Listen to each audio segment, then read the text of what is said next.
Roman does consumer tips. Hey, what's up guys? I just wanted to quickly touch base on the brand new cases by Samsung. These are the Galaxy S22 Ultra cases, a silicone cover with strap, as it says on the box. And I think these are one of the best cases that Samsung have made in quite some time. First of all, they are very affordable. They cost only 35 Canadian dollars. That's roughly around 27 US dollars with today's conversion. Once you open them, you'll see that they come in two colors, just like on the pictures, and the overall quality of them is really great. The silicone is hard and soft enough, so this will provide great protection for your cell phone. However, these two cases have one major flaw, and this flaw is related to the strap itself.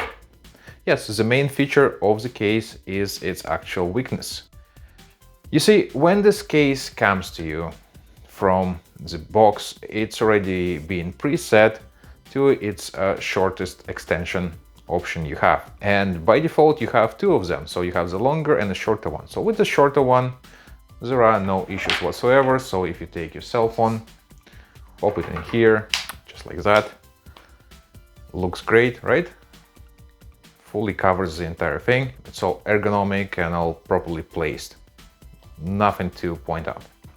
But the fun starts when you extend it fully to the max setting. You see, I have extended it here to the max. This is how you do it. Oh, see, shorter, longer. So let's do it this way. So what happens here, this strap extends too far now, and it has a great opportunity to smash your screen, just like you would like to smash that like button and the subscribe button next to it. So let's have a look. Okay.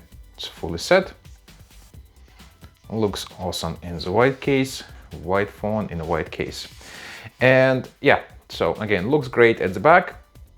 This is where the issue starts. You see, bam, and it actually hits the screen. So with that said, if you are being not too careful with this case, there's a slight chance of you smashing your screen with this metal ring, and it's going to be really unpleasant because after that you would most likely have to replace the entire screen. And if not, then this thing could be scratching your screen with whatever particles you have on the top. So let's say you have some dust on it, some sand, and it would be rubbing in your pocket. Again, not the greatest way to treat your screen. So let me know in the comments if this is something you would be worried about, or if this is just an issue I made up and I am being unreasonable here. At the same time, feel free to check out my latest upload for my first impressions of S22 Ultra. This is my brand new cell phone, and let's decide together if this is a great replacement for S21 Ultra, or should I have just waited for another year, because practically this could be the same phone in a different case. Anyhow, smash the like button, subscribe, leave me a comment, and I'll see you in my next video.